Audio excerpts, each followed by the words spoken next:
Hello বন্ধুরা, welcome back to my Arati Bikash blog channel. তোমরা সকলে কেমন আছো অবশ্যই কমেন্ট করে সেটা জানাবে। আমি তোমাদের ভালোবাসাতে খুব ভালো আছি।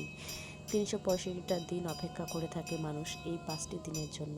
সেই 5টি দিনও কীভাবে কোন দিক দিয়ে কেটে চলে যায় সময়ের ব্যস্ততার মাঝে কেউ এক বিন্দুও টের পায় না। স্মৃতি হয়ে থেকে যায় শুধু এই সব ছবি ভিডিও, সেই সবগুলোই আমাদের স্মৃতি হয়ে মনের মধ্যে থেকে যায়। আর কিছুটা থেকে যায় আমাদের ফোন গ্যালারিতে। পঞ্চমী, ষষ্ঠী, সপ্তমী, অষ্টমী, নবমী, দশমী 5টি দিন কোন দিক দিয়ে চলে গেল কিচ্ছু বুঝতে পারলাম না। আর শুরু হয়ে গেল নতুন করে আবার দিন গোনার পালা। আবার মা আসবে, আবার কবে আসবে সেই নিয়ে আবার দিন গোনা। এই একটি বছর, এই 365টা দিন, এর মধ্যে কত লোক হারিয়ে যাবে, কত লোক পৃথিবীতে নতুন করে আসবে কিছুই জানা নেই আমাদের। কে থাকবে কে থাকবে না। মা তুমি সকলকে ভালো রেখো, তুমি সকলকে আশীর্বাদ দিয়ে ভালো রেখো, তুমি নিজেও খুব ভালো থেকো মা। এইটুকু শুধু মায়ের কাছে প্রার্থনা জানাই। মনের মাঝে বিদায়ের সুর নিয়ে মাকে বিদায় জানাতে আমরা সকলে হাজির হয়ে গেছি মায়ের মন্দির প্রাঙ্গণে। সবাই একে একে মাকে বরণ করে নিচ্ছে, একটু মিষ্টি মুখ করিয়ে দিচ্ছে, আর মায়ের কাছ থেকে মন ভরে প্রাণ ভরে আশীর্বাদ চেয়ে নিচ্ছে। মার কাছে যত মনের আশা আকাঙ্ক্ষা সমস্ত কিছু মার কাছে বলে যাচ্ছি আমরা। মা জানি সমস্ত কিছু আমাদের সকলের মনের আশা জানি পূর্ণ করে। আর আবার জানি খুব শীঘ্রই মা আমাদের মাঝে আবার চলে আসে। এই একটি বছর অনেকগুলো বছর, আসতে জানি সময় লাগে, যেতে সময় লাগে না। অপেক্ষা করে থাকাটা খুবই মধুর। আর আমরা সকলে সেই আশায় বুক বেঁধে রইলাম আবার একটি বছরের জন্য। তো দেখো আমরা সবাই চলে গেছি মায়ের মন্দিরে মাকে সিঁদুর পরাতে। দলে দলে সবাই হাজির হয়েছি মন্দিরে মাকে সিঁদুর পরিয়ে। আমরাও একটু নিজেরা, আমরা নারীরা সবাই মিলে একটু একে অপরকে সিঁদুর পরিয়ে নিয়ে সবাই একটু একই বন্ধনে আবদ্ধ হয়ে গিয়েছিলাম। তারপরে সবাই ভালোবেসে একটি স্মৃতি হিসেবে কিছু ছবি তুলে রাখলাম সবাইকেই। আর দেখো এখানে আমরা সবাই সিঁদুর পরাচ্ছি। এখানে আমাদের বাড়ির সবাই রয়েছে, আমার শাশুড়ি মা, কাকিমা, আমার যা, 2 যা, আমি এবং আরও সবাই, অন্যান্য পাড়ার কাকিমা দিদিরা সবাই রয়েছে। তো বন্ধুরা, আমার এই ভিডিওগুলো দিতে সত্যি অনেকটা দেরি হয়ে গেছে, তোমরা কেউ কিন্তু কিছু মনে করো না। অবশ্যই ভিডিওগুলো একটু দেখে সবাই লাইক করে দিও, আর অবশ্যই কমেন্ট রেখো, বলো কেমন হয়েছে আমার ভিডিওগুলো আর কেমন লাগে সেটা অবশ্যই জানিও।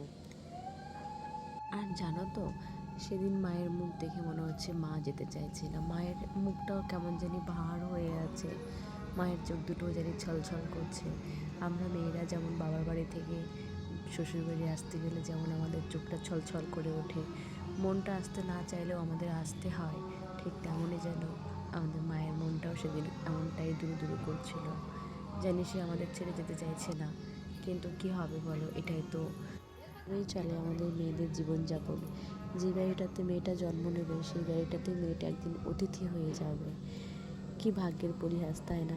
এক বাড়িতে জন্ম নিয়ে আর এক বাড়িতে সারা জীবনের জন্য চলে আসা। সত্যি ভাবলেও কেমন লাগে, কুলোকুল পায় না ভাবতে গেলে।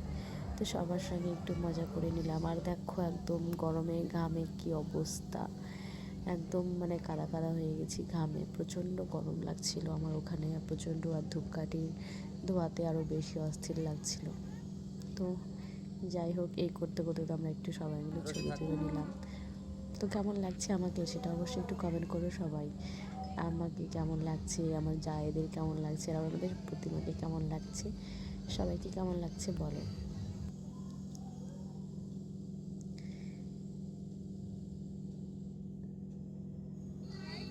এই দেখো আমার পুচকুটাও চলে এসেছে, দেখো ওকেও ছাড়েনি, ওকেও সবাই সিঁদুর পরিয়ে দিয়েছে।